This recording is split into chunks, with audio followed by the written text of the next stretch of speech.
हो चुकी फिर है। दुनिया का कोई देश आया क्यों नहीं फिर भारत के पक्ष में? अगर हम आधिकारिक तौर पर घोषणा कर दी जी।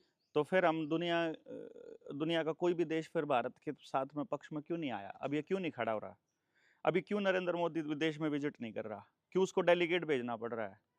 क्यों उसको वहां अपने एमपीज भेजने पड़ रहे हैं? और वो एमपीज भी कुछ समझा नहीं पा रहे।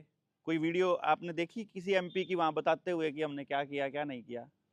या किसी आर्मी के अधिकारी ने ऑफिशियली ये कहा है कि हम लोग युद्ध इस तरह से कर रहे हैं? जब आर्मी का चीफ या आर्मी के प्रवक्ता आकर के मीडिया में ये बता रहे हैं कि भाई हमने कोई प्रोवोकिव एक्शन नहीं लिया है, हमने पहले पाकिस्तान को बता दिया था कि हम यहां पर अटैक करने वाले हैं, हम युद्ध नहीं कर रहे हैं। आर्मी तो का तो ऑफिशियल स्टेटमेंट ये है, और जो बीजेपी का स्टेटमेंट है वो कुछ हो रही है, और प्रधानमंत्री की वीडियोज कुछ और कह रही है, और मीडिया कुछ और कह रहा है। तो तस्वीरें सारी की सारी तस्वीरें अलग अलग तस्वीर बयां कर रही है, तो एक तस्वीर उसमें मेरे वाली हो गई तो उसमें क्या पाप हो गया भाई? जो आपने अभी बात कही कि देश कोई भी साथ क्यों नहीं खड़ा होता, हाँ, तो आप इसको किस उससे देखते हो कि ज़रूरी है कि हर एक देश को घोषणा करे कि मैं तो भारत के चाइना साथ हूँ, पाकिस्तान के पाकिस्तान साथ के खड़ा साथ हो नहीं? गया, उसने घोषणा करी ना, तो बताया ना पूरा उसने। आधिकारिक कैसे? ऑफिशियल स्टेटमेंट है चाइना की कि हम पाकिस्तान के साथ हैं, और अमेरिका ने बोला नहीं है कि भाई पाकिस्तान एक अच्छा मित्र है हमारा। उसने, ट्रंप ने भारत के बारे में तो नहीं बोला।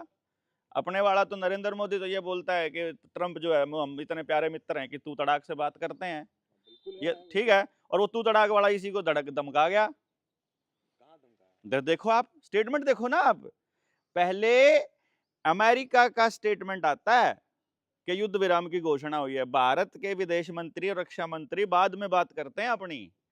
ट्विटर पे जाके चेक करो ना आप, जी, जी। कि आपके देश का जो जो चल रहा है पूरा सिनेरियो, उसमें जब हम कह रहे हैं कि हम पाकिस्तान के ऊपर अटैक कर रहे हैं, और उस अटैक को रोकने की घोषणा अमेरिका कर रहा है, इससे शर्मनाक किसी देश के लिए क्या हो सकता है आप बताओ? ये जो डेलीगेट्स जा रहे हैं हमारे दूसरे देशों में जाके समझाने की कोशिश कर रहे हैं या बता रहे हैं, अच्छे संबंध बनाने की कोशिश कर रहे हैं, आप तो इसको भी वो कहते हो? क्यों ना कहें, बताओ आप। अच्छा, एक एक सिंपल सी बात है। जन कल्याण विभाग, सूचना प्रसारण विभाग करके इनका कोई जनसंपर्क विभाग, डीपीआरओ होता है इनके पास। सेंट्रल गवर्नमेंट के पास भी है और स्टेट की गवर्नमेंट के पास भी है। हर एक गवर्नमेंट को हजारों करोड़, सैकड़ों करोड़ रुपया मिलता है हर साल बजट के अंदर अपनी अच्छी अच्छी बातों को गाने का, प्रचार करने का, बसों के पीछे स्टिकर लगाने का, बैनर लगाने का, पोस्टर लगाने का, होर्डिंग लगाने का, टीवी के ऊपर एडवर्टाइजमेंट देने का, अखबार में बड़े बड़े पन्नों के ऊपर पूरा का पूरा पन्ना खरीदने का।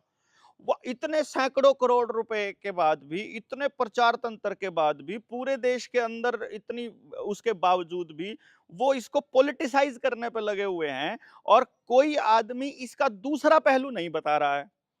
सामने से, जहां से, जिस एंगल से आप मुझे देख रहे हो, अगर इधर कोई आदमी बैठा होगा तो उसको मैं वैसा ही नजर थोड़ी ना आऊंगा जैसा आपको दिखाई दे रहा हूं, जी। और जो पीछे बैठा होगा उसको कुछ और नजर आऊंगा। तो ये एक देवेंद्र भी अलग एंगल से बैठे आदमी को जब अलग दिखाई दे रहा है, और जब कोई पूछे कि देवेंद्र कौन है, तो किसको बोलोगे आप देवेंद्र? इस शरीर को देवेंद्र बोलोगे? इस थोबड़े को देवेंद्र बोलोगे? इस शरीर को किसको बोलोगे आप देवेंद्र? इसके अंदर जो है वो निकल जाएगा तो उस दिन आप इसको बॉडी बोलने लग जाओगे। बॉडी को उठाओ भाई जल्दी से, संस्कार करने लग जाओगे। तो जो चीज होती है और जो चीज दिखती है वो दोनों अलग अलग नहीं हो सकती क्या? और सरकारों को तो जब इस पे इतना हजारों करोड़ रुपया खर्च करने का प्रावधान मिलता है, तो उसकी आलोचना कौन करेगा? विपक्ष तो नहीं बोलेगा, क्योंकि उसको तो अपनी राजनीति करनी है। वो तो अपनी राजनीतिक स्टेटमेंट देगा। तो अगर हम कुछ अलग एंगल बताने की कोशिश कर रहे हैं, तो क्या इस देश के अंदर किसी डिसेंट आवाज को, या किसी एक आवाज को, या आपसे अलग कोई आवाज है तो उसको बर्दाश्त नहीं किया जाएगा क्या? डॉक्टर साहब, आमतौर पे देखा गया, मान लो आपके घर में कोई लड़ाई हुई है, तो आपके घर में जब आप लोगों से आपकी, मान लो आपके भाई बहन हैं, उनसे आपकी नहीं बनती, लेकिन आपकी पड़ोसी से जब लड़ाई होती है तो आपका पूरा परिवार एकजुट होकर साथ देता है। बिल्कुल। तो ऐसे ही हिंदुस्तान लड़ाई में, होगी तो की बात है। हिंदुस्तान में हुआ ये लड़ाई। हिंदुस्तान में ये हुआ, लड़ाई मैं जो, यहाँ देश का नागरिक जो मेरे गांव में बैठा हुआ हूं, मेरा गांव बर्बाद होने लग रहा है, मुझे वो दिखाई दे रहा है। जब पाकिस्तान के साथ लड़ाई है, लड़ाई लड़ने का काम पाकिस्तान के साथ जो लड़ाई लड़ेगा वो हमारा सैनिक करेगा। हमने सैनिक भेजे हुए हैं ना अपने गांव से। आपके गांव से भी गए होंगे सैनिक, मेरे गांव से भी गए हुए हैं। हम सब के लोगों के, हम सब के बच्चे जो है ना वो आर्मी के अंदर काम करते हैं। मेरे पिताजी भी आर्म्ड फोर्सेज में थे, मेरे चाचा जी भी आर्म्ड फोर्सेज में थे, हम लोग खेती भी करते हैं और आर्म्ड फोर्सेज में काम भी करते हैं, तो वो भेजे हुए हैं लड़ने के लिए, या उसको राजनीतिकरण कैसे कर सकता है कोई भी आदमी? आपने एयर स्ट्राइक करी, आपने नहीं बताया कि हमारे 6 प्लेन गिरा दिए पाकिस्तान ने, आपने नहीं बताया कि जो जिसको आप रफेल रफेल रफेल कूद रहे थे, रफेल तो उन्होंने गिरा दिए आपके।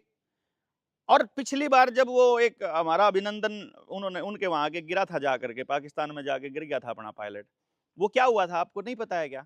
हमारे ही रडार में, हमारी ही एयर टू एयर मिसाइल ने अपने ही विग विमान को मार दिया था, और एयरफोर्स छुपाया, एयरफोर्स ने उसको। तो आपसे अगर कोई चीज छुपा रही है सरकार, और आप लोगों को पता है ये युद्ध की घोषणा होगी, ये युद्ध होगा, अभी कहां हुआ है? अगस्त सितंबर में दोबारा से होगा भाई। ये जो भेजे है ना, ये इसके लिए ये भूमिका बना रहे हैं, पूरी दुनिया को युद्ध के आगोश में, उसकी आग में डाला जाएगा स्क्रिप्ट के हिसाब से। अपने देश में भी दंगे कराए जाएंगे, कंट्रोल्ड दंगे, ये मैं पहले से बोल रहा हूं। आज जो बीमारी का नाटक चल रहा है, ये बीमारी का नाटक होगा। ये बात 2022 में बोलने लगे थे, जिस टाइम पे जेल में गए थे, तब से लेके अब तक बोल ही रहे हैं ना, आपको बता रहे हैं। ये 2025 मार्च को यहां बिल गेट्स यहां था 25 मार्च को, और 2021 और 22 में हम जब किसान आंदोलन में बैठे हुए थे, तब आपको ये बता रहे थे कि 25 तक तो कोरोना का ड्रामा चलेगा, और 25 के बाद एक नए वायरस के ऊपर थोपेंगे ये लोग कि एक नया आ गया है वेरिएंट कोई, और उस नए वेरिएंट के ऊपर थोप करके, और फिर दोबारा से जो ये आपको लगे थे इंजेक्शन जो और दूसरी चीजें लगी थी, और दूसरी चीजों के जो साइड इफेक्ट्स आपके ऊपर होने वाले हैं, अब जो तादाद में संख्या में लोग मरने वाले हैं, उसका ठीकरा किसी न किसी वायरस के ऊपर फोड़ेंगे। और जो आपकी अर्थव्यवस्था बर्बाद की हुई है, इसका ठीकरा वो युद्ध के ऊपर फोड़ेंगे। और जो आपके समाज का ताना बाना को कंट्रोल करना है सीसीटीवी कैमरे के माध्यम से और डिजिटलाइजेशन के माध्यम से, उसका ठीकरा ये गृह युद्ध के बहाने से करेंगे। ये हम आपको बता रहे हैं, ये होगा तो तब आप देख लेना दोबारा से। आप तो सरेआम यूं कहते हो डॉक्टर साहब कि मोदी और शाह की साजिश है ये। हाँ, तो आपको कहाँ से डाटा है, क्या पता लगा आपको, कैसे कैसे आप बता दो जो नहीं हो रहा है तो। अच्छा, आप एक बात बताओ, आपकी रिसर्च और आपकी जानकारी क्या कहती है, कोरोना जा चुका है कि है अभी? जो सरकार आंकड़े पेश करती है वो अभी दोबारा दिखा रहे हैं उस चीज को। तो बीच में चला गया था, लगता है आपको? सारी दुनिया को, सारे देश को ये लगता है ना चला गया था। फॉर योर काइंड इंफॉर्मेशन, 2019 में जब कोरोना की घोषणा हुई थी, तब से लेके आज तक डॉक्यूमेंट में इमरजेंसी लगी हुई है, मेडिकल इमरजेंसी। इस टाइम पर भी देश में मेडिकल इमरजेंसी लागू है कागजों में। तो जब आज से 50 साल बाद आपके बच्चे सरकारी दस्तावेज उठा करके देखेंगे, मीडिया के कागज देखेंगे, हेल्थ मिनिस्ट्री के कागज देखेंगे, तो वो ये बताएंगे कि हमारे बाप दादाओं के टाइम पे 2019 से लेकर के 2030 तक 11 साल एक बीमारी रही थी। तो ये आंकड़ा उनको गलत दिया जाएगा कि सही दिया जाएगा, आप बताओ? गलत दिया जाएगा। और आपका प्रधानमंत्री नरेंद्र मोदी और अमित शाह ने ना दिया हो तो बताओ ये आंकड़ा किसने दिया? ये आंकड़ा वही तो उन्हीं की तो चलती है ना। बीजेपी में किसी और की औकात है कुछ भी बोलने की? हम यहाँ युद्ध की बात कर रहे हैं, आप तो युद्ध मैं भी के युद्ध की सवाल बात कर रहा हूं भाई। जब आज ये झूठ पाकिस्तान बोल के रहे हैं तो बारे में। वहां झूठ नहीं बोल सकते क्या? ट्रंप से भी बड़ा झूठा है ये, तो डिक्लेयर हो गया ना पूरी दुनिया में। ट्रंप के 6000 झूठ पकड़े गए थे एक साल के अंदर, एक टर्म के अंदर, और अमेरिका ने अपने मेन फ्रंट पेज पे छापा था कि ट्रंप इतना बड़ा झूठा है, और साथ में यह भी छापा था कि भारत के पास भी इससे झूठा आदमी है, ट्रंप से भी झूठा आदमी हमारे पास है। तो इस टाइम तो पूरी दुनिया में अगर हम बात करें अमेरिका की, तो वो एक आदमी वहां बैठा हुआ है, एक यहाँ बैठा हुआ है। तो जिसकी कुर्सी जो है वो लाशों के ढेर पे रखी हो, और जिसकी सारी जिंदगी झूठ में बीती हो, जो बरगलाने में माहिर हो, जो सारा ही तंत्र झूठ बात हो, वो आपको सच कैसे बताएंगे भाई? मुझे तो ये समझ से बाहर है। कॉमन सेंस बिल्कुल खत्म हो गई है क्या? कॉमन सेंस वाली आपकी बात समझ में आती है, लेकिन ये प्रिडिक्शन आप जो कर रहे हैं अगस्त सितंबर में दोबारा युद्ध होगा, दोबारा एक बड़ी लड़ाई होगी, ये प्रिडिक्शन कहाँ से आ रही है? प्रिडिक्शन क्या क्यों आप आ रही है बताएंगे? भाई? वर्ल्ड इकोनॉमिक फोरम जाकर के उसकी वेबसाइट देखो, साउथ एशिया की वर्ल्ड इकोनॉमिक फोरम जाकर के देखो, वो बता रही है आपको कि हम 2030 तक एक ऐसी दुनिया बनाने जा रहे हैं जिसमें आपका किसी भी चीज के ऊपर कंट्रोल नहीं होगा, और उसी के लिए हम लोग तैयारी कर रहे हैं। और एक आदमी आदमी नहीं रह जाएगा, वो केवल डिजिट हो जाएगा, डिजिट के अलावा उसकी कोई पहचान नहीं होगी। ये ऑलरेडी बता रहे हैं वो लोग, और इसके लिए हमको जो भी रास्ता अपनाना पड़े हम अपनाएंगे। और किसी भी सरकार को, किसी भी देश की अंदर बैठे किसी मंत्रालय में बैठे किसी आदमी को, या सरकारी तंत्र में बैठे आदमी को अनलिमिटेड पावर मिलती है केवल एक्स्ट्रा ऑर्डिनरी कंडीशंस में। यह संविधान देता है उनको पावर। एक्स्ट्रा ऑर्डिनरी कंडीशंस कौन सी होती हैं? भूकंप, बाढ़, सूखा, महामारी, युद्ध, गृह युद्ध, यही हालात में एक्स्ट्राऑर्डिनरी पावर होती है। यानी अगर आपके ऊपर किसी भी सरकार को दमनकारी नीतियों का अगर कोई अपना प्रभाव दिखाना है या उनका यूज करना है, तो उसके लिए इनमें से कोई हालात होगा तो आपके नागरिक अधिकारों को वो सस्पेंड कर देंगे कुछ दिनों के लिए, आपके जीने के अधिकार को भी सस्पेंड कर देंगे। क्योंकि तब उन्होंने ये कहा था, ठीक है आप कैरियर नहीं हो सकते, ठीक है आप बीमार नहीं हो सकते, लेकिन आप दूसरों में फैला सकते हैं, इसलिए आपको हमारी बात मान करके वैक्सीन लगवानी पड़ेगी। मतलब वो आपको अपने किसी अधिकार का हवाला दे करके जबरदस्ती आपके साथ कर सकते हैं, ये उन्होंने ऐसा मान लिया है। और मैं उसी आजादी की बात कर रहा हूं, जिस आजादी जो हमारा इंसान होने के नाते हमारा एक धर्म है या हमारा एक अधिकार है। बेसिकली मुझे जो सांस आता है ना, वो खाने से मिली ऊर्जा से आता है, और खाने से जो ऊर्जा मिलती है वो जमीन से मिलती है। जमीन से, आकाश से, धरती से, सूरज से, पानी से, इनसे मिलती है। ये सरकार का नहीं होता है। तो जब वो हमारे शरीर में चलने वाला प्रत्येक कोशिका, अगर वहां एक एक अंग जो है वो प्राकृतिक ऊर्जा से चलता है, तो कोई भी आदमी मुझे अपने हिसाब से कैसे चला सकता है? और वर्ल्ड इकोनॉमिक फोरम का ये कि हम इसको चलाएंगे। अब उसके लिए उन लोगों का एक ही हथियार है, टोटल कंट्रोल। टोटल कंट्रोल करने के लिए वो पानी पर भी कह रहे हैं कि तुम्हारा अधिकार नहीं है।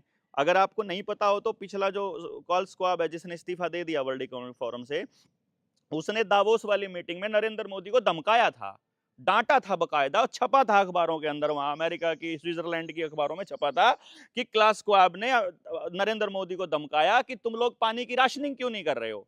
पानी की राशनिंग यानी जैसे आपको 5 किलो अनाज दिया जा रहा है, ऐसे ही आपको लिमिटेड पानी दिया जाएगा। और इसकी प्रैक्टिस दिल्ली के अंदर केजरीवाल पहले ही कर चुका है कि 600 लीटर पानी में काम चल जाता है इनका।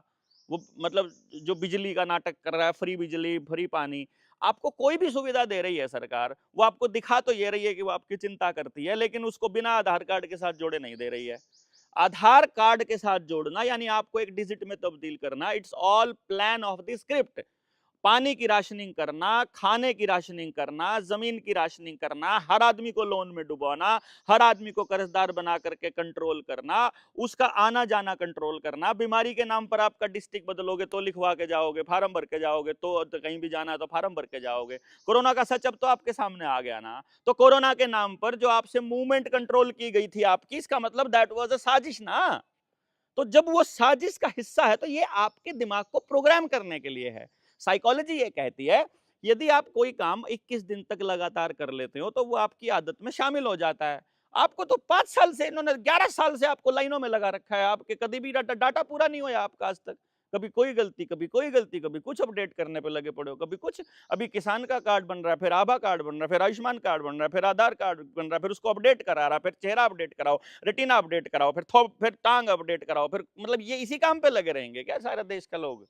और आपको ये कह रहे हैं कि फार्म भरो, फार्म भरने के नाम पर आपको और ज्यादा मतलब आपको ये करना पड़ेगा, आपको ये करना पड़ेगा, मतलब जो सरकार कह रही है आपको वो करना पड़ेगा। अभी सिविल डिफेंस के नाम पर उन्होंने भर्ती करी। जो जो युद्ध का नाटक चला पूरा का पूरा, उस युद्ध के नाटक में उन्होंने सिविल डिफेंस के नाम पर युवाओं को भर्ती करने का काम किया। यही काम अग्निवीर के नाम पर आर्मी में किया गया था। उस टाइम 2021 में भी चिल्ला चिल्ला के कहा था कि देश के नौजवानों को खड़ा हो जाना चाहिए। ये अग्निवीर और कुछ नहीं है, ये आरएसएस के गुंडे तैयार करने का एक प्रोपेगेंडा है, जिसको सेना में भर्ती होने वाला आदमी, जो जो सेना में भर्ती होने के लिए नौजवान रोज सवेरे रेस मारा करता, रेस मारना बंद कर चुका भाई साहब, नशे की गरत में जा चुका है वो नौजवान। आज के टाइम पे जाकर के पता करो, जो अड्डे पे सारा दिन सवेरे 4 बजे से लेकर के और रात को चले जाओ आप 6 बजे भी रेस मारते हुए बच्चे मिला करते। अब कोई बच्चा नहीं मिलता, किसी को उम्मीद नहीं कि अब सेना में हमारी भर्ती होगी।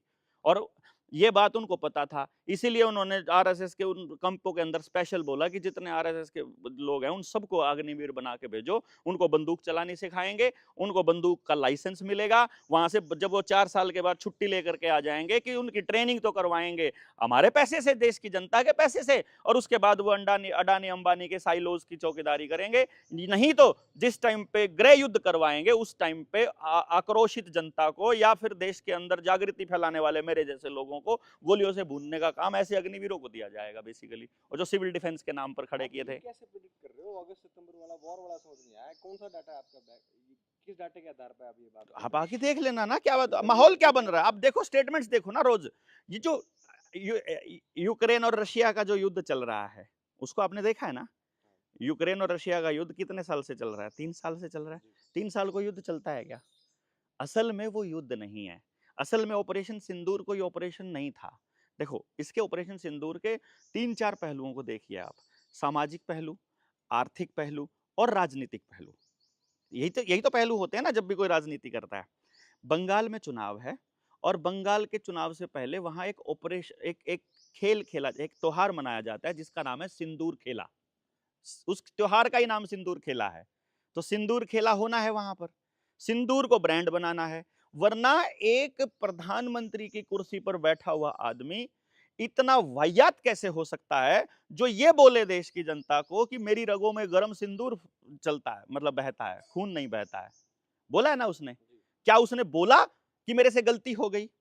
एक बार उसने अपने भाषण में ये बोला था, जब यहाँ पे वो उद्घाटन करने आया था, बेटी बचाओ बेटी पटाओ बोला था। याद है आपको? नहीं याद है तो सर्च करना, आपको यूट्यूब पर सब वीडियोज मिल जाएंगी। बेटी बचाओ बेटी पटाओ, नरेंद्र मोदी ने बोला बेटी बचाओ बेटी पटाओ। और किसी की औकात नहीं किसी विपक्ष के अंदर बैठे नेता की कि प्रधानमंत्री माफी मांगे कि मेरी जबान से गलत निकल गया। अगर उसकी जबान से गलत निकला, अगर उसने टेलीप्रॉम्प्टर पे गलत पढ़ लिया, उसका फर्ज नहीं बनता देश की जनता को कि मेरे से गलत निकल गया मेरी जबान से? नौजवान बच्चे उसके उस भाषण का रेफरेंस लेकर के बोलते हैं कि हम तो प्रधानमंत्री की बताई हुई बात पे कह रहे हैं कि बेटी बचाओ बेटी पटाओ। तो ये सिंदूर खेला का जो खेल था, सिंदूर को जो ब्रांड बनाने का जो गेम था, ये बंगाल चुनाव को ध्यान में रख करके था। और ये बातें आपको पहले से मालूम होनी चाहिए, क्योंकि पुलवामा की डेट चेक करोगे तो वो इन्हीं दिनों की मिलेगी जब चुनाव से पहले की। जब बिहार रेजिमेंट के ऊपर अटैक हुआ था और 22 आदमी बिहार रेजिमेंट के मरे थे, वो अटैक की टाइमिंग देखोगे तो बिहार के चुनाव से पहले की मिलेंगी। ये all part of the script है। अगर इस इतना भी कॉमन सेंस हमारे अंदर नहीं है तो हम क्या करें भाई? और युद्ध होगा, 100% होगा, वर्ल्ड वॉर 3 के नाम पर होगा और आपको कंट्रोल करने के लिए होगा। इट इज नॉट बिकॉज कि ये सब हो रहा है क्योंकि आपकी इकोनॉमी को इन्होंने बट्ठा बिठा दिया है। इकोनॉमी का 54 लाख करोड़ रुपए का कर्जा इस देश के ऊपर था 2014 से पहले, और अब 256 लाख करोड़ पे जा चुका है इस देश पिछले 11 सालों में कर्जे में। इस देश को कर्ज के अंदर, गर्त के अंदर डुबो दिया गया है और आपकी सड़क, आपकी गली, आपका आपका मंदिर, आपकी चौपाल, आपका स्कूल, आपका अस्पताल, आपके गांव की शामलात की जमीन सब की सब गिरवी रख दी है सरकार ने अमेरिका के बैंक को, वर्ल्ड बैंक के पास। आपको पता भी नहीं है इस बात का। आपको पता भी नहीं है कि आपकी जो लैंड पूलिंग के नाम पर, जो लैंड बैंक के नाम पर जो आपका कानून बनाया था, जिसमें आपने कोई क्लेम नहीं किया है, तो आपके परिवार जिनके खत्म हो गए, उनके घरों को क्लेम करने के लिए कोई नहीं आया, तो वो जमीन सरकार की हो चुकी है। आपको तो ये भी नहीं पता है कि ये जमीन जहां पे आप बैठे हो, दिखने को ये गांव की जगह दिखाई देती है, पर सरकार अपने नाम रजिस्ट्री कर चुकी है इसकी, ड्रोन से जो मैप बनाया करते थे। तो जब आप बोलोगे नहीं, ये उन्माद, युद्ध उन्माद पैदा करने के लिए किया गया प्रोपेगेंडा था, ताकि आने वाले टाइम में युद्ध के लिए आप मेंटली तैयार हो जाओ। साहब, ये जो जानकारियां जो हम बातें कर रहे हैं, ये राष्ट्रीय सुरक्षा का मामला है सारा का सारा। तो आपको नहीं लगता कि राष्ट्रीय सुरक्षा के मामले में हम प्रिडिक्शन ना करें कि भाई युद्ध होगा नहीं होगा, सरकार ने क्या किया तो क्या बयान नहीं दे किया? देना सर। देखो, मैं एक अदना सा आदमी हूं मेरे भाई। मेरे कहने से कोई इस देश की सेना का मनोबल नहीं टूटता है। मैं राजनीतिक कमेंट कर रहा हूं राजनीति करने वाले लोगों के ऊपर। मैं उनको लानत भेज रहा हूं कि लानत है तुम पर कि सेना की एक्टिविटीज का तुम राजनीतिकरण कर रहे हो। ये बात गलत है क्या? मतलब मैं उनकी पॉलिटिकल जो उसको बनाने की कोशिश कर रहे हैं। अब यार, एयर स्ट्राइक पहले नहीं हुए थे क्या कभी? एक एक साल में कम से कम 25-25 एयर स्ट्राइक हुआ करते थे पहले भी छोटी मोटी घटनाएं हुआ करती जो ये घटनाएं हुई हैं। ऐसा नहीं है कि ये पहली बार हुआ है, लेकिन ऐसा पहली बार हुआ है कि उस एक्टिविटी को किसी सांसद की ड्यूटी लगा करके यात्रा निकालने तक राजनीतिकरण किया जाए। उसका ऑपरेशन का नाम दे करके एक आदमी जो शीर्ष कुर्सी पर बैठा है, वो कुछ भी बक रहा है उस नाम पर कि उस ब्रांड बनाना है हमको।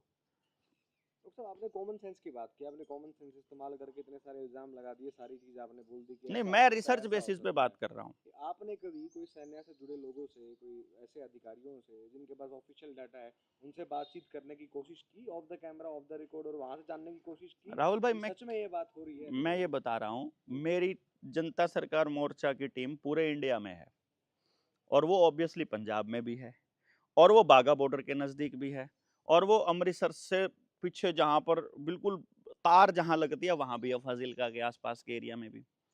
वहां के लोग अपनी छतों पर बैठकर मिसाइल गिरने का इंतजार करते हैं, रॉकेट गिरने का। क्यों? वो क्या कहते हैं कि इनका जो खेल चलता है ना आर्मी वालों का, उसमें क्या होता है, उस मिसाइल के अंदर इस्तेमाल होने वाला लोहा बहुत कीमती और बहुत बढ़िया है। कबाड़ी में वो 40-50 हजार रुपए का बिकता है।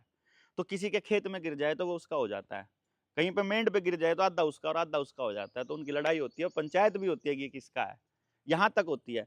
वो लोग कह रहे हैं हम छतों पे बैठे हैं आराम से, कोई युद्ध जैसा कोई सीन नहीं है यहाँ पर भैया। और जो सिरसा में हुआ, सिरसा में मिसाइल गिरने का नाटक हुआ है ना, कैसे हुआ, कैसे गिरा? अंबाला में जो हुआ वो क्या था, किसी को पता है? जो कोचिंग इंस्टीट्यूशंस हैं, स्पेशली एक इंस्टीट्यूशन फिजिक्स वाला, ये वर्ड मैंने इसलिए इस्तेमाल किया है क्योंकि अभी अभी जलंधर बेस्ड एक साइबर क्राइम की एक कंपनी, इन्वेस्टिगेटिव कंपनी ने, साइबर एक्स के नाम से एक कंपनी है, उसने उसको फिजिक्स वाला के जो ऑनर हैं दो, उनको मालिकों को मेल किया कि तुम्हारा डेटा लीक हो रहा है। डेटा क्या है? आपने फॉर्म भरवाए, ऑब्वियसली आर्मी में और एयरफोर्स में काम करने वाले बच्चे भी पढ़ते हैं ऑनलाइन, उनकी क्लासेस लेते हैं, उसमें वो डाटा दिया हुआ है। आप क्या करते हो, आपके माँ बाप क्या करते हैं, कहाँ आप रहते हो, एड्रेस क्या है, और आपके पिताजी किस रैंक पर काम, व्यवसाय जब आप लिखते हो ना, तो बच्चा लिखेगा ना कि मेरा पिताजी लेफ्टिनेंट है, मेरे पिताजी एयर फोर्स में काम करते हैं, मैं यहाँ पे रहता हूँ, अम्बाड़ा में मेरा एड्रेस है, आर्मी के इस कंपाउंड में मैं रहता हूँ। तो क्या अगर आपका डेटा लीक हो गया है, करोड़ों की संख्या में आपका डेटा लीक हो गया है, वो लीक्ड डाटा पाकिस्तान के पास भी है, वो लीक्ड डाटा ऐसी छोटी मोटी कंपनियों के पास भी है, और वो यहाँ मतलब क्योंकि उसका जो बेस है फिजिक्स वाला का वो नोएडा में है, नोएडा के डीसीपी के पास भी कंप्लेंट जा चुकी है, एसीपी के पास भी जा चुकी है कि इतना सेंसिटिव डाटा, क्योंकि बच्चे तो सॉफ्ट टारगेट है ना, उन बच्चों को टारगेट करके बताया जा सकता है कि बेटा तुमको इतना रुपया मिलेगा या तुम्हारी फीस हम स्पॉन्सर कर देंगे, तुमको अपने एयरबेस का जो है वीडियो बना के हमको भेजना है। हम लोग अगर वहां पर बना, एयरपोर्ट पे भी अगर वीडियो बना देते हैं ना चंडीगढ़ में, हमारे को पुलिस पकड़ के ले जाएगी, क्योंकि ये एयरफोर्स का स्टेशन है, एयरफोर्स का एरिया है, और वहां के बच्चों की वीडियोस को वो लोग अपलोड भी कर रहे हैं और देख भी रहे हैं और पूरा डेटा ले रहे हैं आपसे। इतना सेंसिटिव डाटा लीक हो गया, और केंद्र में बैठी सरकार और यूपी पुलिस और केंद्र की पुलिस और आर्मी की पुलिस और नेशनल डिफेंस और एनएसए और सीआईए, कोई सी कंपनी कुछ तो करे, लेकिन वो सेटलमेंट करने पे लगी हुई है आज भी। ये मेरा मेरा पर्सनल एक्सपीरियंस है, बकायदा आज ही मेरी बात हुई थी उसके डायरेक्टर से। आपको नहीं लगता आपकी ये बातें जो हैं वो पड़ोसी मुल्क का नैरेटिव सेट करने में मदद करती हैं? कैसे? कि उनको आप यहाँ से और आंकड़े इस टाइप के मिल जाते हैं जो आप बोलते हो? अच्छा, आपको लगता है कि उनको पता नहीं है? वो इतने एक्सपर्ट है मेरे भाई, आप जहाँ बैठे हो ना, आपके मोबाइल की हर एक चीज़ को रिकॉर्ड करके उनके पास एल्गोरिदम में जाता है। आपका आईओएस, आपका एंड्रॉयड फ़ोन, वो कोई भी आप नहीं चलाते हो, वो जब चाहे कंट्रोल कर लेंगे वहाँ से, जब चाहे आपकी स्क्रीन जैम हो जाएगी, और आपका वीडियो कैमरा आपके फ़ोन का वो लाइव में देख सकते हैं। इस टाइम आपका मोबाइल कहाँ पड़ा हुआ है और कौन बात कर रहा है आसपास, वो सारा माइक्रोफोन 24 घंटे सुनता है। पाकिस्तान के पास ये क्षमता है, हमारे पास ये नहीं है। सबके पास है ये, उनके पास नहीं है, देश की किसी सरकार के पास नहीं है। ये एनआईए ने, ये इनकी सेटिंग है। देखो, आपको क्या लगता है कि भारत और पाकिस्तान अलग अलग है, या उनकी अपनी कोई अपनी कोई अपने हिसाब से अपना कोई दिमाग है? आपको लग रहा है ऐसा जी। भारत सरकार का कि वो अपनी मर्जी से कर रही है? आप सोचिए, एंड्रॉयड आपका है, भारत का है, एप्पल भारत का है, माइक्रोसॉफ्ट भारत का है, कोई ऑपरेटिंग सिस्टम भारत का है। इसका मतलब जितना डेटा ऑनलाइन जा रहा है सारा अमेरिका के पास जा रहा है, जिसका वो एंड्रॉयड है या जिसका एप्पल है या जिसकी विंडो है उसी के पास जा रहा है। इसका मतलब आप सारा डेटा उनको दे रहे हो। फिर आप क्यों कह रहे हो कि मैं डेटा दे रहा हूँ? जो आपने ऑनलाइन चढ़ा दिया वो सारा अमेरिका के पास है। अमेरिका जिसको चाहे उसको दे दे, जिसको चाहे उसको बेच दे, बिल गेट्स। नहीं, मेरे नैरेटिव सेट करने से क्या होता है भाई? प्रैक्टिकल देखो ना, आपके पास तो अपने सर्वर भी नहीं है, अपने देश के पास तो अपने सर्वर भी नहीं है। तो जब आपके पास अपना कुछ है ही नहीं है, काहे को सारा डेटा ऑनलाइन दे रहे हो आप? क्योंकि आप ऑलरेडी अपना जमीर बेच चुके हो अमेरिका के हाथों, इजराइल के हाथों। आपकी कोई टेक्नोलॉजी है? ट्रैक्टर टेक्नोलॉजी इंडिया की है? नहीं है। ड्रोन टेक्नोलॉजी इंडिया की है? नहीं है। पेस्टिसाइड टेक्नोलॉजी इंडिया की है? नहीं है। खेत ट्यूबवेल की टेक्नोलॉजी इंडिया की है? नहीं है। घड़ी की टेक्नोलॉजी इंडिया की है? नहीं है। मोबाइल, ट्रैक्टर, घड़ी, नलका, हैंडपंप, पानी, कोई टेक्नोलॉजी इंडिया की है जिसको उन्होंने पेटेंट कराया हो? नहीं। हमारी तो जड़ी बूटियों तक को अमेरिका पेटेंट कराया बैठा है, बताओ। हल्दी को भी पेटेंट वो कराया बैठा है जहां होती भी नहीं, और आप चुपचाप बैठे हैं। आपको इतना ख्याल ही नहीं है कि आपके देश की सारी चीज़ों को वो पेटेंट कराए बैठे हैं। हमें तो बार बार दिखाया जाता है कि हमारा दोस्त है अमेरिका, मोदी जी मिल के आ रहे हैं, ट्रंप के साथ बातचीत कर रहे हैं, हाउडी मोदी जैसे अगर मैं प्रोग्राम हो आपसे रहे हैं। पूछूं, देखो देश के नागरिक होने के नाते, जी अगर मैं आपसे पूछूं, अमेरिका तो बहुत दूर की बात है, अगर बात करते हो आप ट्रंप की तो वो एक आदमी है, अगर आप बात करते हो मोदी की तो वो एक आदमी है, लेकिन यदि आप बात करोगे भारत की, वो क्या है? देश है। क्या, किसको देश कहेंगे? आम लोगों को, आम लोगों से लोग मिलके- देश हैं। जी, आप चाहते हो फिर युद्ध हो? नहीं। पाकिस्तान चाहता होगा फिर युद्ध हो? आवाम नहीं चाहती युद्ध हो, तो पाकिस्तान कैसे युद्ध करेगा? आप आतंकवादी हो? नहीं पाकिस्तान आतंकवादी है? हो सकता है। हो सकता है। आपको कंफर्मेशन नहीं है ना, फिर ये नैरेटिव कैसे चलाते हैं कि पाकिस्तान ये चाहता है? वो कौन है पाकिस्तान में जो चाहता है ऐसा? अमेरिका दोस्त है, कौन है दोस्त? अमेरिका क्या है? आपको मालूम है अमेरिका के अंदर आज अमेरिका का 98% आदमी मारे जा चुका है, पता है आपको? नहीं पता ना? यूरोप ने सारा यूरोप भर दिया, सारा एशिया ले जाके भर दिया वहाँ पे अमेरिका में, और जो अमेरिका का नेटिव आदमी था वो सारा का सारा कत्लेआम करके मार दिया।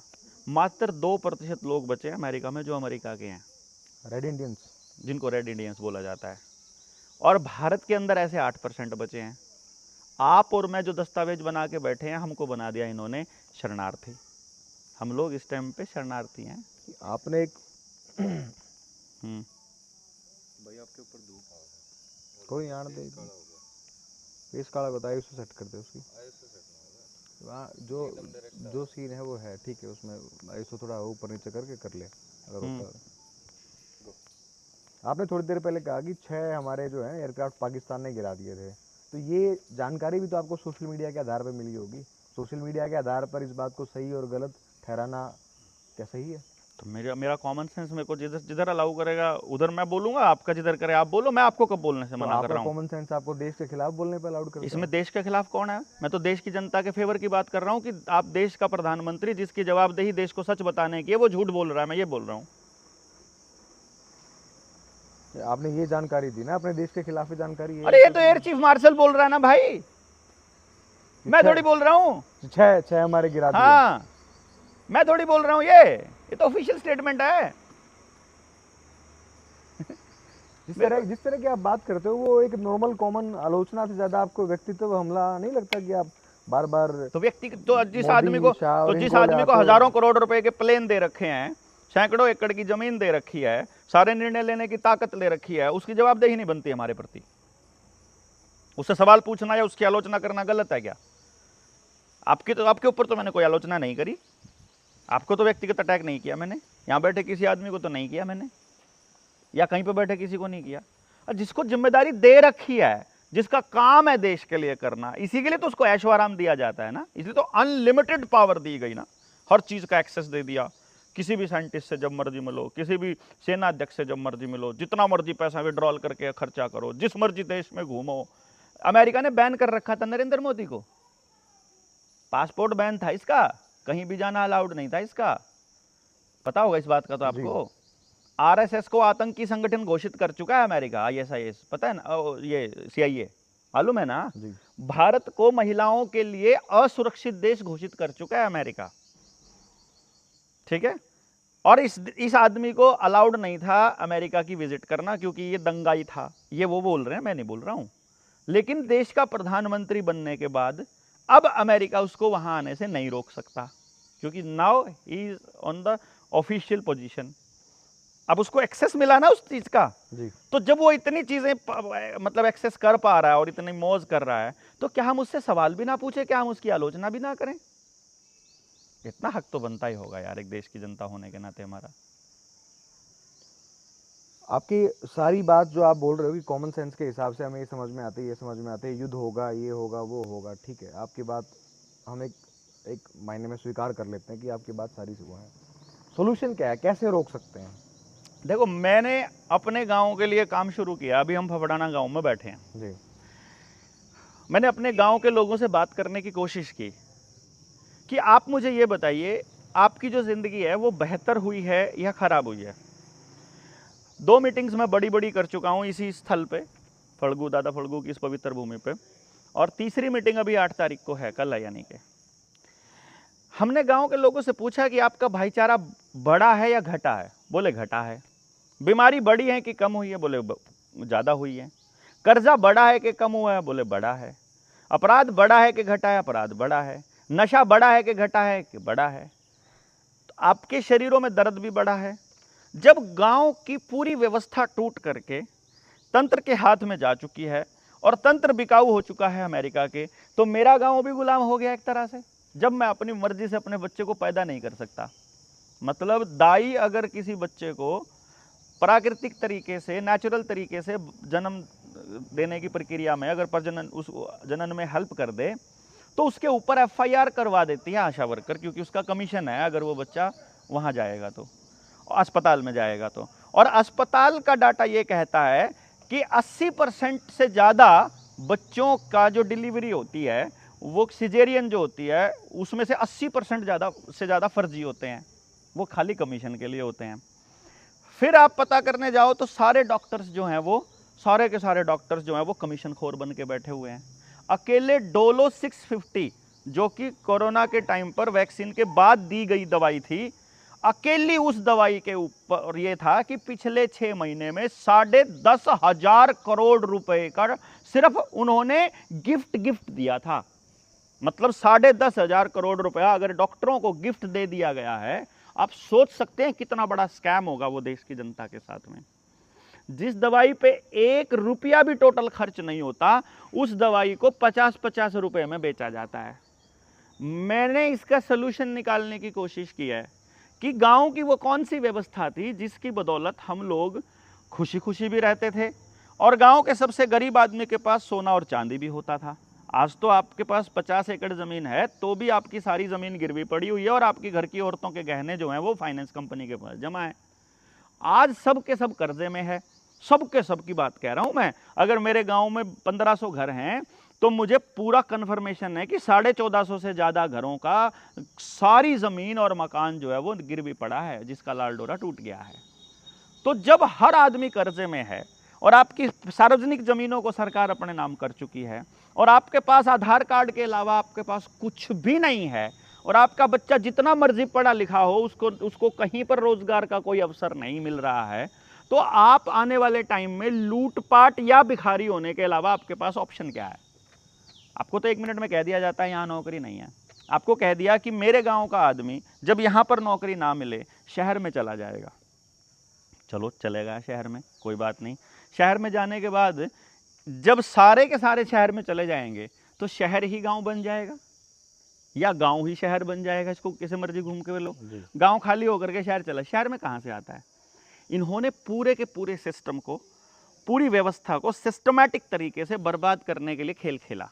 हमारे पुरखे ये कहते थे, आपके पास कुछ भी नहीं है, अगर बोने के लिए ज़मीन है और पीने के लिए पानी है तो आपको किसी की गुलामी करने की आवश्यकता नहीं है। इन्होंने ज़मीन बोने लायक छोड़ी नहीं है और जो सारी की सारी मानव जाति जो नदियों के किनारे बसा करती थी, पानी के आसपास बसा करती थी, इन्होंने जीटी रोड और हाईवेज के आसपास बसानी चालू कर दी। आपने देखा होगा, वो कह रहे हैं गांव उजाड़ करके आपको ग्लोबल विलेज के नाम पर यहाँ सोनीपत के अंदर उन कबूतर खानों में बिठाएंगे, जिनको आप लोग फ्लैट कहते हो। अब मैं ये कह रहा हूं कि ऐसी कौन सी व्यवस्था थी जिसमें आपके पास पैसा ना होते हुए भी घर में सोना चांदी था? आप बहुत अमीर नहीं कहलाते थे, आप कहते थे आप गरीब हैं, लेकिन आप सब के सब स्वस्थ रहते थे, कोई बीमार नहीं होता था। गांव में डॉक्टर की ज़रूरत ही नहीं थी। सारे के सारे जन्म जो हैं वो नेचुरल तरीके से होते थे। गांव में इतना भाईचारा था कि आप इलेक्शन के दिन अगर लठ बज भी रहे हैं तो शाम को इलेक्शन खत्म होते ही फिर से भाईचारा सारा इकट्ठा बैठ जाया करता था। ऐसा कौन सा तंत्र था कि आदमी के पास 2-2, 3-3 दिन का समय था शादी ब्याह में जाने के लिए भी और एक दूसरे से भाईचारे के लिए भी? ऐसी कौन सी चीज़ थी कि सब कुछ था आपके पास, जिसको धन कहते हैं? एक एक घर के अंदर 20-20 तो डंगर हुआ करते थे। अगर आज उनकी कीमत लगाओ तो 50 लाख रुपए बैठती है जाकर के, जितना अब नॉर्मल रहता था, हर किसी के गांव घर में रहता होता था। जितना एक एमएलए के पास रहने के लिए जगह होती है ना शहर के अंदर, इतनी तो हमारे यहाँ पर डंगर बांध देते हैं इतने में तो गाँव के अंदर। इतनी बड़ी व्यवस्था होते हुए, इतनी समझ की कमी से हम लोग बर्बाद होते जा रहे हैं।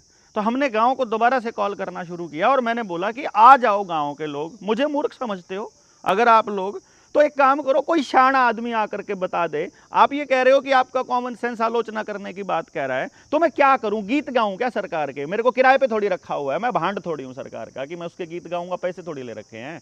मेरा तो जो मन करेगा मैं तो वो बात बोलूंगा ना। अगर मैं कुछ गलत ऐसी बात बोल रहा हूं जो आपराधिक है तो बोलो आप मुझे कि ये आपराधिक बात है, आपकी राष्ट्रीय सुरक्षा इससे खतरे में पड़ रही है। कैसे पड़ रही है मुझे साबित करके बता दो। अदरवाइज अगर कोई व्यक्ति गांव का आकर के बात कर ले कि भाई वो व्यवस्था बनाने के लिए क्या करना पड़ेगा बताओ ना। शिक्षा, स्वास्थ्य, न्याय, राजनीति, खेती और धर्म, इन 6 चीजों में से पूंजीवाद का खात्मा कर दो।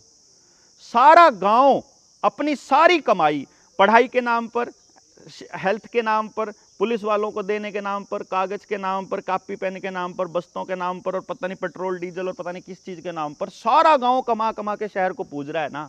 एक दिन तो खाली होगा। हम ये कह रहे हैं एक ऐसी व्यवस्था बना लो जिसमें आप अपना पैसा कंपनी को नहीं दोगे, आप अपने पास रखोगे।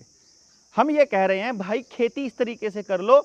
आज के टाइम पर जो हो रहा है कि 5 रुपया किलो, 3 रुपया किलो गेहूँ, टमाटर, गोभी बेच के एक भाई आता है शहर में, और शाम को जो है उसी का सगा भाई लेकर के आता है 15 रुपए किलो उसी मंडी से उसी सामान को। यार ये जो 12 रुपया उसको दिया है ना शहर को, तुम अपने गांव में रख लो। मैं जो पैसा कमा रहा हूं, मैंने 10वीं क्लास तक इसी गांव में रह करके इसी गांव का खाया, और 10वीं के बाद यहाँ पर स्कूल नहीं था, ये सीनियर सेकेंडरी स्कूल अब बना है, तो उसके बाद मुझे पढ़ने के लिए बाहर जाना पड़ गया। मैं 30 साल से वापस गाँव ही नहीं आया, गाँव मेरा इस्तेमाल ही नहीं कर पा रहा, गाँव मेरा इस्तेमाल नहीं कर पा रहा। तो ऐसे ऐसे खूब सारे टैलेंटेड बच्चे होंगे जो शहर को दे रहे हैं पूछ करके। अभी मेरा साल का अगर खर्चा लगभग 70-80 लाख रुपए के करीब अगर है, तो मैं सारा का सारा खर्चा शहर को दे रहा हूं ना। तो मैं कह रहा हूं गांव को मेरे को यूज करो ना, और मेरे जैसे और नौजवान जो शहरों को पूज रहे हैं उनको यूज करके अपने गांव में इस्तेमाल करो ना। सारे जने अपनी कमाई को शहर को पूजने की बजाय गांव को देना स्टार्ट कर दो। अब अगर यहां सड़क बनाने का कोई कार्यक्रम चालू हुआ, कोई नई फैक्ट्री बनी, कुछ भी हुआ, उद्योगपति की खासियत क्या है?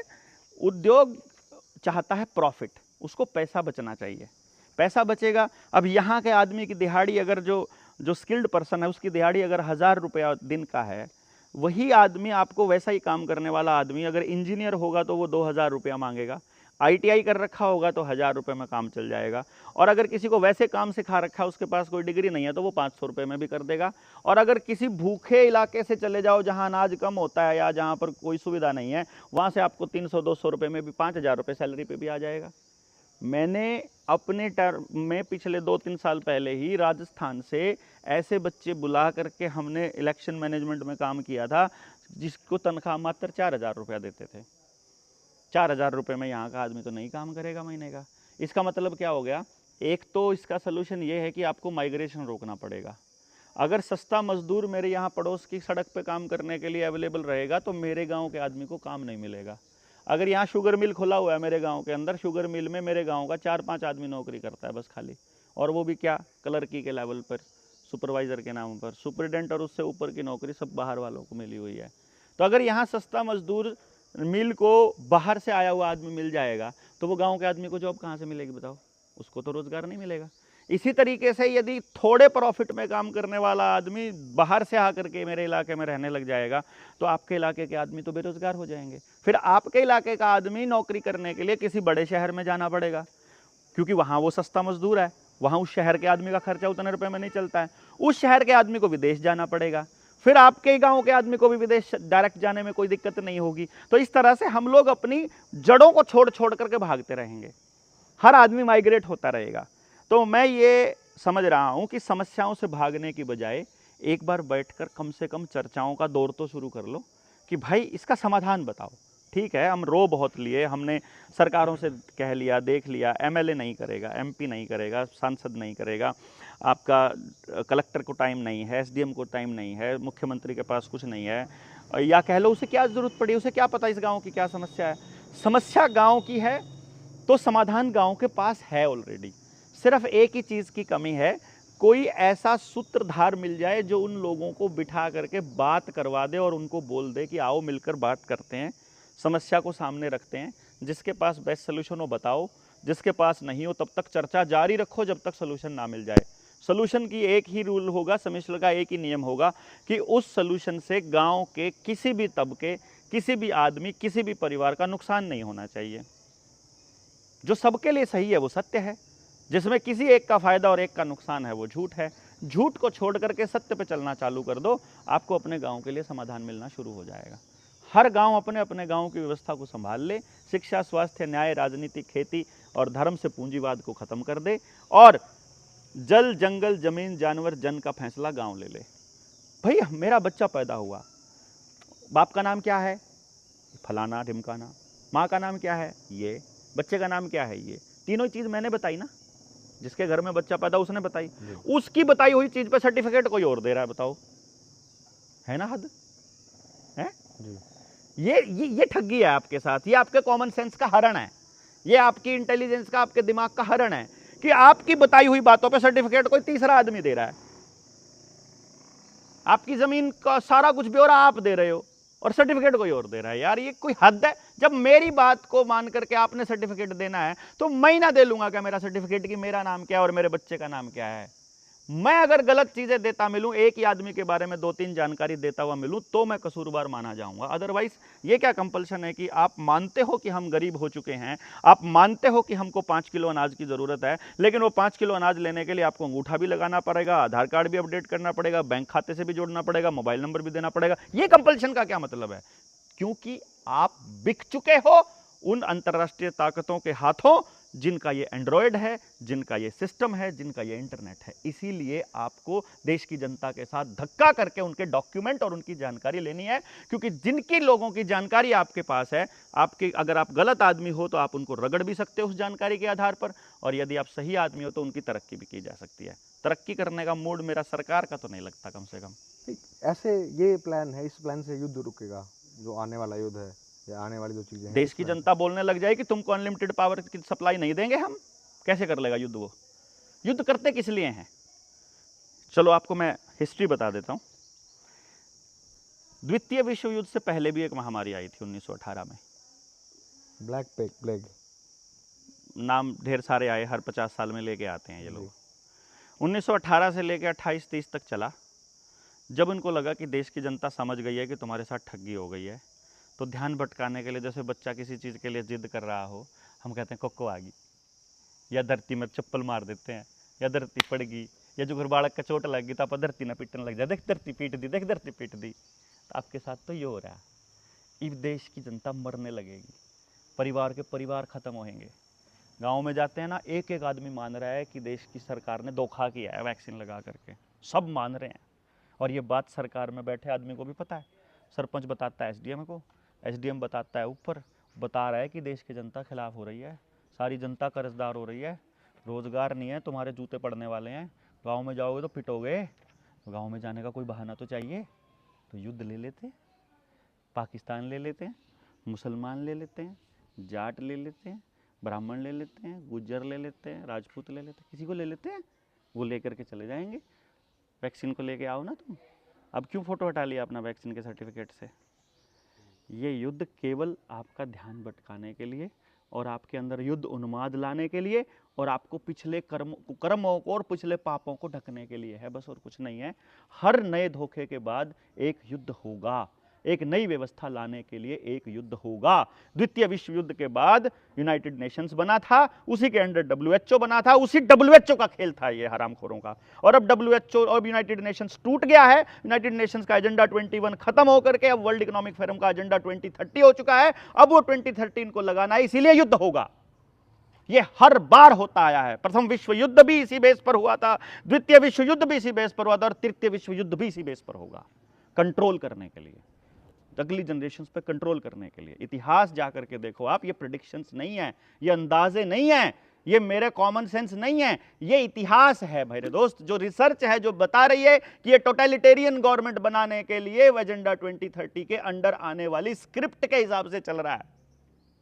डॉक्टर साहब, जो आदमी गांव में रहता है, एक एक आदमी, एक एक परिवार, या जो आदमी शहर में रहता है, एक एक आदमी, एक एक परिवार, उसकी क्या एक एक जिम्मेवारियां हों, इस चीज़ को रोकने के लिए क्या कर सकता है? वो सिर्फ टीवी बंद कर दो और मोबाइल का इस्तेमाल होना बंद कर दो, मोबाइल का इस्तेमाल करना चालू कर दो, बोलना चालू कर दो, लिखना चालू कर दो, सवाल पूछना चालू कर दो, कल ही युद्ध बंद हो जाएगा। आपको जो जेब में रुपया दे रखा है ये फर्जी है, ये फ्रॉड है टोटल। और मेरे पास सबूत है, मेरे पास किताब है, इसकी किताब अगर मैं आपको दूं, वो नीचे रुपया मूल्य का मापक या शोषण का साधन, मैं इसका सहलेखक हूं इस किताब का। इसमें वो सबूत है जिसमें आरबीआई ने खुद लिख के बोला है कि तुमको जो कर्जा दिया है वो फ्रॉड है। इस पे सवाल पूछ लो, एक छोटा सा सवाल है बस, खाली एक काम कर दो, 10 रुपए का नोट, और बैंक मैनेजर को जाके बोल दो कि मुझे ये 10 रुपए चाहिए। 10 रुपए का नोट ले जाकर के एक एप्लीकेशन दे दो, इसके ऊपर लिखा हुआ है ना, मैं धारक को 10 रुपए अदा करने का वचन देता हूं।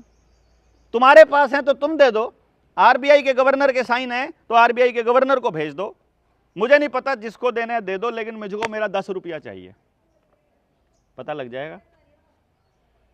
मतलब आप ये कहना चाहते हो ये 10 रुपये नहीं है, ये एक पेपर है बस? प्रॉमिस है, ये है नहीं, है। प्रॉमिस नोट है, नॉम में बोलते हैं, लीगल टेंडर है ये उसका 10 रुपए का। 10 रुपया भी नहीं पता आपको तो क्या, आपको तो पता ही नहीं कुछ भी।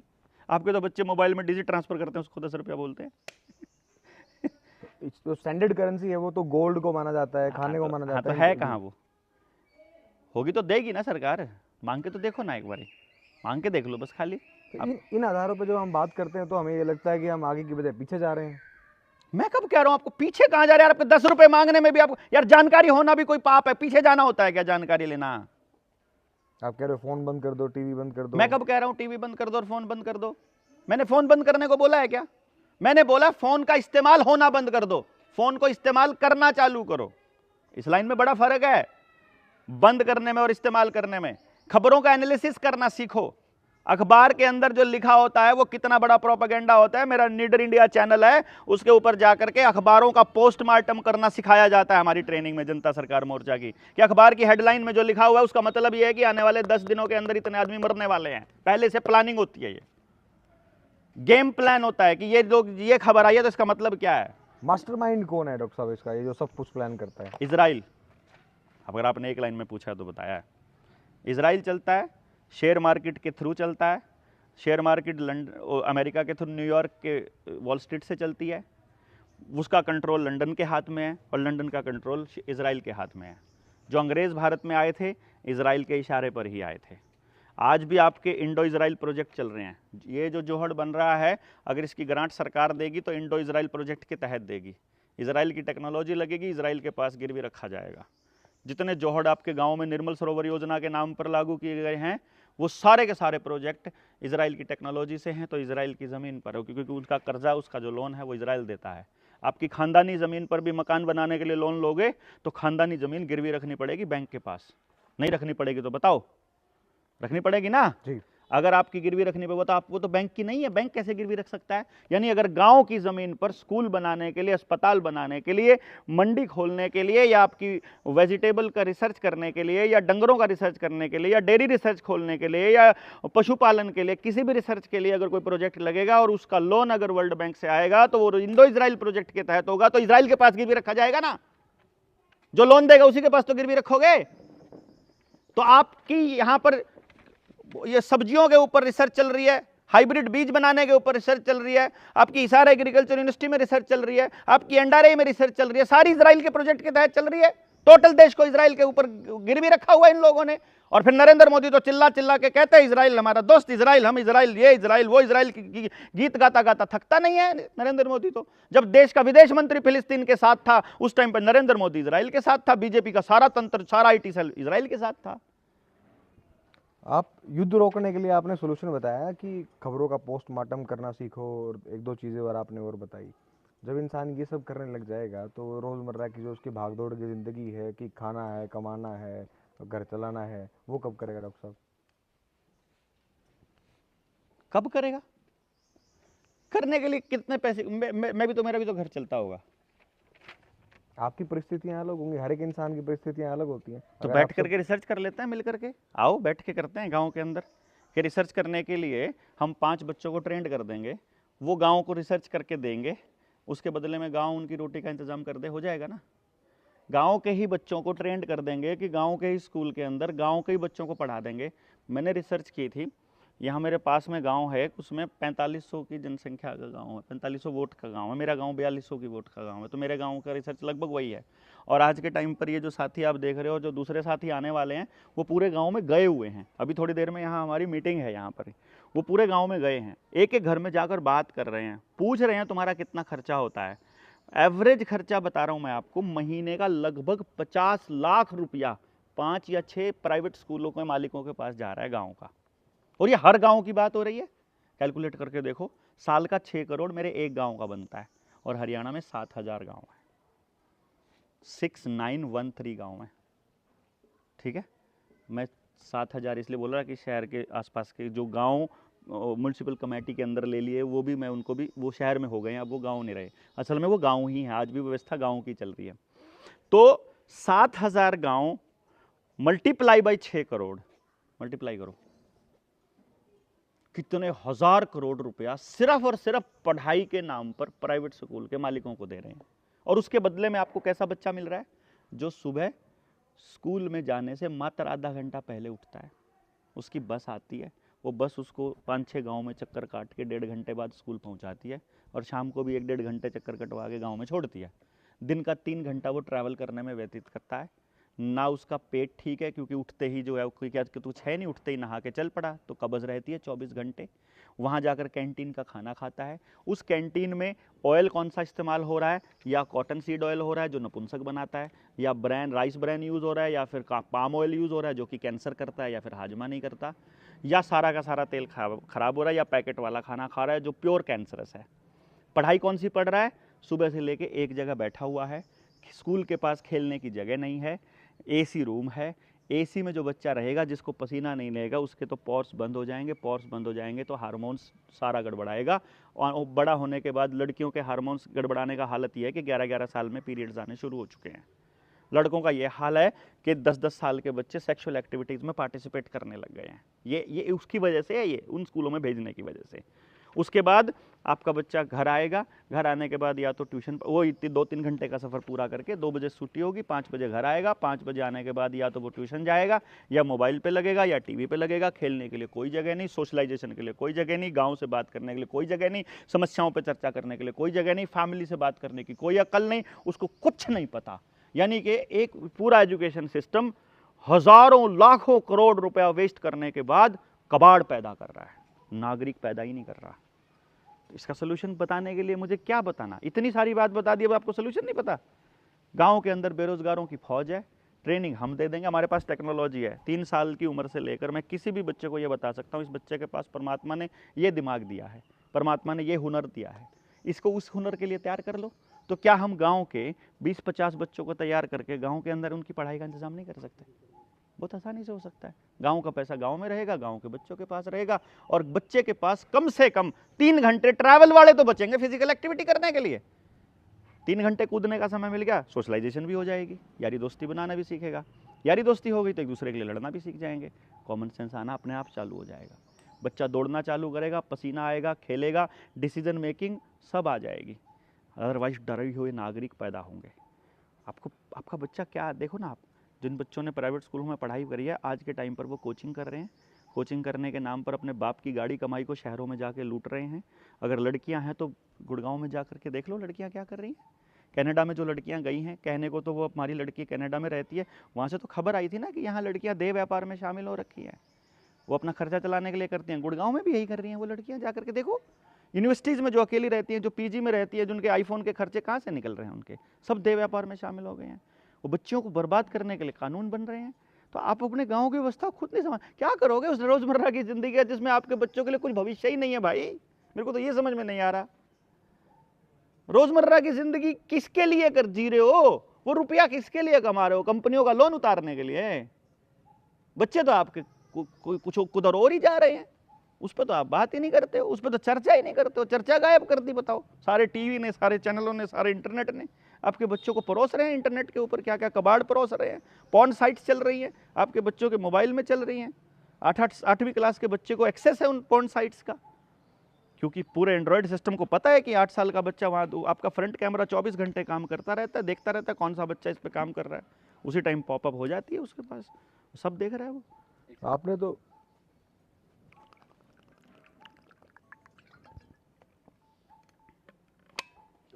डॉक्टर साहब एक पूरी चेकलिस्ट दे दी कि ये भी करो, ये भी करो, ये भी करो, ये भी करो। लोगों को बड़ी सॉफ्ट चीज़ चाहिए कि एक चीज़ बता दो, ये कर लेंगे और इससे युद्ध रुक जाएगा, हमारी समस्याएं खत्म हो जाएंगी। अच्छा, मतलब कोई और कर दे, एक सॉफ्ट, हमें ना कुछ भी बता करना डॉक्टर पड़े। साहब ही लड़ाई लड़ लें हाँ, हमारी वो तो। कोई और ही लड़ ले। हाँ जी। तभी तो नाश हो रखा है, बच्चे आपके हैं, बर्बादी आपकी है, मैं क्यों लड़ूं भाई? मेरे बच्चे की बर्बादी मुझे दिखाई दे रही है, मैं अपने हिस्से की लड़ाई लड़ रहा हूँ। मैं शामिल करने के लिए गांव में आया हूँ कि गांव के लोग शामिल हो जाओ। मैं आपको भी कह रहा हूँ, मैं तो सबको कह रहा हूँ। मैं तो घर नहीं गया, गिरफ्तारी के बाद भी नहीं गया, उससे पहले भी नहीं। 2016 में अपना इंस्टीट्यूट बंद किया था। मैं किस टाइप का टीचर हूँ किसी को अंदाज़ा भी नहीं है। मेरे जब मीडिया में आई थी, जब उस टाइम पे खबरें, मुझे 100 बच्चे लेने थे, मेरे पास 500 एप्लीकेशन थी, 100 मुझे निकम्मे बच्चे छांटने थे। मैं आपको बताता हूँ, माँ बाप से मैं लिखवा कर लेता था, आपके बच्चे के दिमाग में से क्या निकालना और क्या डालना है लिख कर दे दो, तुमको 2 महीने में वैसा बच्चा मिल जाएगा। मेरी 5 लाख रुपए फीस 2 महीने पढ़ाने की थी। काउंसलिंग जो मैं बच्चे की करता हूँ, ये दिमाग पता लगाने की, इसकी फ़ीस 1.5 लाख रुपया है। मेरी वेटिंग 2-2 साल की वेटिंग चलती थी। मैंने देखा कि ये कोचिंग सेंटर कोड हो गए हैं समाज के ऊपर, लेकिन गांव के आदमी को तो इसकी ज़रूरत है ना। तो मैं गांव में निकला, 2016 में निकला मैं अपना इंस्टीट्यूट बंद करके। मैंने पत्नी को बोला कि 2 रास्ते हैं, एक पैसे के ढेर पर बच्चे को बिठा दो, बच्चा बड़ा होकर पक्का नशेड़ी बनेगा या गुंडागर्दी करेगा। दूसरा रास्ता है, इस बच्चे को भी शामिल करके समाज के लिए, अपने बच्चे के लिए कम से कम वैसा समाज तो बना लें जैसा हमको मिला, उससे तो बेहतर बना दे कम से कम, जैसा मेरे को बचपन मिल गया, और नहीं तो इसके आगे बच्चों को मिल जाए। चलो ठीक है, घर वाले मान भी गए, कहा भी ठीक है, चलो जैसा आपको ठीक लगे। लेकिन अल्टीमेटली मैं जब गांव में आया तो मैंने देखा कि गांव का आदमी किसी और ही उलझन में लगा हुआ है, और उस वक्त मैंने सोचा कि शायद तैयार नहीं होंगे। फिर दूसरे गांव में गया, फिर तीसरे गांव में गया, फिर चौथे में गया, जहां जिसने जैसा सुना वैसा सुनाया और वैसा समझा। बैठे, बात की, देखा यार जिनसे बात की वो तो समझ रहे हैं। फिर हौसला बढ़ा, फिर चिल्लाए, फिर बोले, फिर किसान आंदोलन, फिर 2019 में ये जो न्यू वर्ल्ड ऑर्डर, ये युद्ध होगा, ये सब 2019 में बोलना चालू किया। 2019 में लॉकडाउन आएगा, वैक्सीन आएगी, ये सब 2019 में बोलना चालू किया। लॉकडाउन का विरोध करना है। लोग पागल बोलते थे उस दिन तो, जैसे अभी आप बोल रहे हो ना, आपने तो ऐसे ही कुछ भी बोल देते हो, ऐसे ही करके वो कुछ भी बोल देता है देवेंद्र। मैंने कहा क्या करूं बताओ, क्या करूं? मतलब लंबी डिटेल में समझाने के लिए, रिसर्च बताने के लिए आपके पास है क्या? मेरे पास जो ये एजुकेशन वाली रिसर्च है, इस पर 35 घंटे बोलने का मटेरियल है। जो इस युद्ध के नाम पर जो पूरा गेम प्लान है, इसको समझाने के लिए मेरे पास 25 से 30 घंटे का मटेरियल है आपके पास 25 से 30 घंटे मेरी बात सुनने के?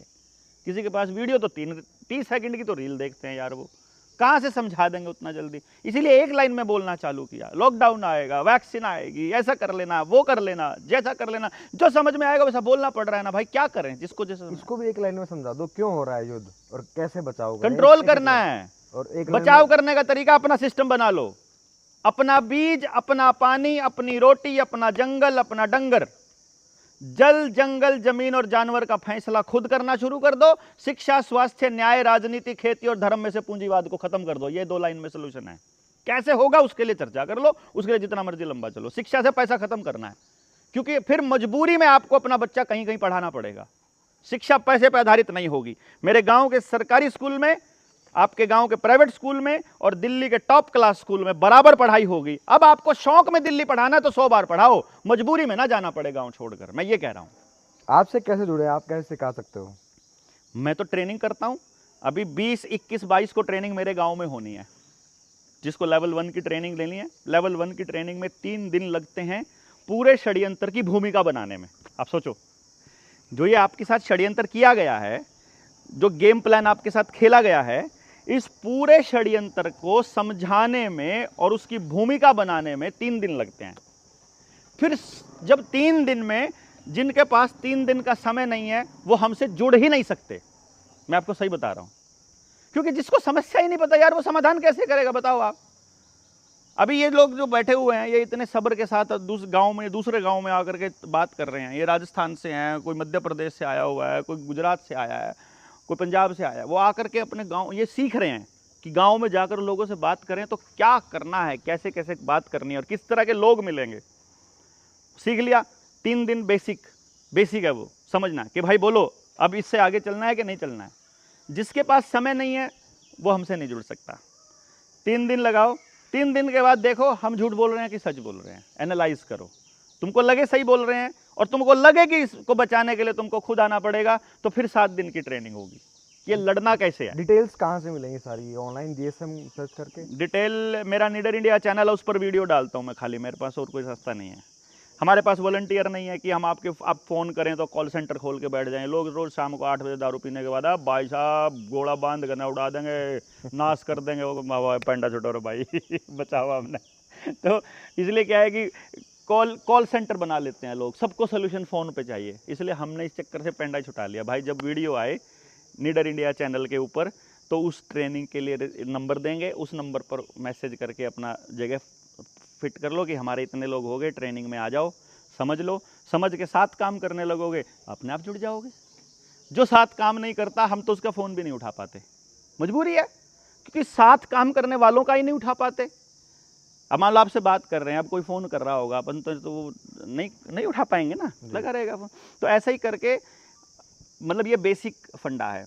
यदि आपको ये लगे कि यार हमको समस्या समझ आ गई है, समस्या ही समझ में आ गया, अब मुझे ये पता चल गया कि इस जोहड़ का अगर इंडो इजराइल प्रोजेक्ट से हमने 1 करोड़ रुपया ले लिया तो इस जोहड़ की रजिस्ट्री हमारी गिरवी रखी जाएगी इजराइल के पास और वो कंट्रोल करेगा इस जोहड़ को, उनकी व्यवस्था, उनका आदमी आ जाएगा। अगर आपको ये पता लग गया कि आपके गांव में सरपंच को कंट्रोल करने के लिए जो पंचायत सेक्रेटरी है वो असल में इजराइल की तरफ से भेजा गया है, अगर आपको ये बता दे कि आपकी आंगनबाड़ी वर्कर है वो इजराइल के प्रोजेक्ट पे काम कर रही है, पता आपको? नहीं पता ना। आंगनबाड़ी वर्कर के पास 18 रजिस्टर हैं टोटल, जिसमें आपके बच्चे की सारे गांव के बच्चों की सारी जानकारियां हैं उसके अंदर। और उस प्रोग्राम का नाम है integrated child development scheme, ICDS। और वो ICDS WHO से चली हुई है और WHO यूनाइटेड नेशंस के अंडर आता है। यूनाइटेड नेशंस को फंडिंग रॉकफेलर देता है और रॉथस्चाइल्ड देता है। रॉथस्चाइल्ड की सारी बैंकिंग सिस्टम है और रॉकफेलर की सारी फार्मा, पेट्रोल, डीजल और टेक्नोलॉजिकल सर्विसेज है। अब गेम को समझ के जाओ तो आपको पता लगेगा आंगनबाड़ी वर्कर का ये खेल है। ओ तेरे की, जितना फार्मा कंपनियों का जाल है सारा रॉकफेलर फैमिली का है, क्योंकि फार्मा कंपनियों में जितनी भी एलोपैथी की दवाइयां हैं, जितने टेस्ट टेक्नोलॉजी है, वो सारी इजराइल की है। और जो फार्मा कंपनियों की जो दवाइयों में इस्तेमाल होने वाला जो कबाड़ है उसको API बोलते हैं, एक्टिव फार्मास्यूटिकल इंग्रेडिएंट। वो होता है जो पेट्रोल और डीजल के शोधन के बाद, petrol, diesel, natural gas, kerosene, coal tar, ये सब बरोजा, ये सब निकलने के बाद जो लास्ट में कबाड़ बचता है उससे फर्टिलाइजर और ये दवाइयां बनती हैं। ये फर्टिलाइजर अगर खेत में पड़ जाए तो आपकी ज़मीन को हार्ड करके ज़मीन को नपुंसक बनाता है, और अगर आप खा लोगे तो औलाद को नपुंसक बनाता है, और डंगरों को खिला दोगे तो वो नपुंसक हो जाते हैं। डॉक्टर साहब, जो ये आपका जो पूरा ये एजेंडा है जनता सरकार मोर्चा, इस एक वो होता है ना कि हम सुबह उठते हैं तो हमें एक एनर्जी, पूरे दिन एनर्जी बनाए रखने के लिए एक प्रेरणा चाहिए होती है। तो आपकी वो प्रेरणा क्या है कि क्या, किस चीज़ को लेकर आप लगातार चलते हो? तो दिल दिमाग में रहती है कि भाई ये चीज़ है, ये चीज़ है, ये चीज़ है। कंट्रोल से बाहर निकालना लोगों को, या फिर और कुछ नहीं, पर्सनल मोटिव? देखो, कोई बच्चा केमिकल खा रहा है और वो आने वाले वक्त में कॉटन सीड ऑयल से बना सामान खा रहा है और वो नपुंसक हो रहा है, तो मैं उसमें अपना बच्चा देखता हूँ। सड़क पे एक्सीडेंट में कोई बच्चा मर रहा है, गलत इलाज से बच्चा मर रहा है। 10 लाख बच्चे पिछले साल गलत इलाज से मरे हैं, पता है आपको? भारत में 10 लाख बच्चा गलत इलाज से मरा है क्योंकि दवाइयाँ गलत दे दी उनको। सोच सकते हो आप? मैं उसमें अपना बच्चा देखता हूँ तो मुझे हर बच्चे की आवाज़ उठानी पड़ेगी, क्योंकि मेरा बच्चा अभी सुरक्षित है। 19 साल का मेरा बेटा, उसके पास टच वाला फ़ोन भी नहीं है। वो कहता है पापा ज़रूरत नहीं है। 2,500-3 हज़ार किताबें पढ़ चुका है, सारे षड्यंत्र को समझता है। कभी कोल्ड ड्रिंक नहीं पी, कभी पैकेट वाला खाना नहीं खाया, कभी बाहर से कुछ नहीं खाता। 4 बजे उठता है, 4 घंटे सुबह खेलता है, 4 घंटे शाम को। लॉन टेनिस का नेशनल चैम्पियन है। मुझे उसकी कोई दिक्कत नहीं है, लेकिन मुझे ये दिक्कत है कि कल को वो कुछ काम करेगा, अगर समाज में जाएगा और उसके साथ बस में बैठा हुआ, ट्रेन में बैठा हुआ या उसके इंस्टीट्यूशन में काम करने वाला कोई दूसरा बच्चा नशा करता हो और बाय चांस किसी दिन मेरे बच्चे का ऐसा मन कर जाए कि मैं भी ट्राई करके देखता हूँ और उस दिन वो भी नशेड़ी हो जाए। कुछ नशे ऐसे होते हैं एक बार ले लिए तो लेते रहना पड़ेगा। तो मैं क्या करूँगा बताओ? क्या करूँगा इस पैसे का, क्या करूँगा इस धन दौलत का, क्या करूँगा? तो मैं तो उसको बचाने के लिए दौड़ रहा हूँ। मैं आपको बचाने के लिए नहीं दौड़ रहा जी। मैं तो अपने बच्चे को, कि मुझे थोड़ी पता है आपका बच्चा उसके साथ काम करने लग जाए, आपका बच्चा सफर कर रहा है उसके साथ बस में, उसका बच्चा कर रहा है, उसका किसका कर रहा हूँ मुझे थोड़ी पता है। तो मुझे इसलिए सबके बच्चों को बचाने की लड़ाई लड़नी पड़ेगी। तो मैं अपने बच्चे की लड़ाई लड़ने के लिए ये सब कर रहा हूँ। इट्स नॉट कि मैं समाज बचाने के लिए कर रहा हूँ। तो आपको भी अगर ये करना है तो अपने बच्चों के लिए और अपने परिवार के लिए करना पड़ेगा, मेरे लिए या उत्साहित होकर के, क्योंकि उत्साह में तो आप थक जाओगे ना, एक दिन तो थक जाओगे यार। 2016 से सुबह से लेकर रात तक आप लोगों को समझाते समझाते एक दिन तो थक ही जाओगे। कभी तो मन में आएगा ना कि बहुत हो गया, है ना? कभी तो लगेगा कि यार कुछ समझ नहीं रहा, कुछ सुन नहीं रहा, तो कहां जाएं? लेकिन अगर आपका अपना व्यक्तिगत स्वार्थ इसमें शामिल है तो फिर आप थकोगे नहीं, फिर आपको लगेगा कि यार करना चाहिए, क्या करें, ऑप्शन नहीं है ना, कोई और नहीं आएगा। मुझे इतना पता, कोई और नहीं आएगा मेरे गांव को बचाने। मेरे गांव का आदमी आएगा, मैं भी इसलिए लगाऊं, मेरा गांव है। ये लोग इसलिए लगे क्योंकि इनको अपने गांव में करना है जाके काम, इसलिए ये मेरे गांव के बहाने सीख रहे हैं कि मुझे अपने गांव पर इतना ही पागल होकर के लगना पड़ेगा। 50 साल की व्यवस्था बिगड़ी है, अगर मैं व्यवस्था को लगाऊं 50 साल लगे अगर बिगड़ने में, तो अगर 10 साल की मेहनत के बाद भी अगर संवर जाए तो भी कोई घाटे का सौदा नहीं है। अगर मेरे बच्चे को 10 साल की जी तोड़ मेहनत के बाद कुछ बच जाए, आई डोंट नो। हमें रास्ता बताना है अगली पीढ़ी को कि बच्चे ये जीवन होता है, तुम गुलाम बनने के लिए नहीं आए हो, तुम नौकर बनने के लिए नहीं आए हो, तुम कागज के टुकड़ों को लेने नहीं आए हो, तुम रोटी के लिए अपने शरीर को आगे कर दो। क्या बोले थे? वैक्सीन नहीं लगवाओगे तो तुमको पैसा नहीं मिलेगा, राशन नहीं मिलेगा, पेंशन नहीं मिलेगी, तनख्वाह नहीं मिलेगी, दुकान नहीं खोल सकते, मंडी में नहीं जा सकते, बस में नहीं जा सकते, जहाज में नहीं जा सकते, धंधा नहीं, यही कहा था ना जी। मतलब पैसे लेने हैं अगर तो आपको अपना शरीर सौंपना पड़ेगा, यही है ना। वैक्सीन लगवाने का मतलब शरीर सौंपना। जी। रेप में और वैक्सीन में आपको कोई फर्क नजर आ रहा है? मुझे नजर नहीं आ रहा।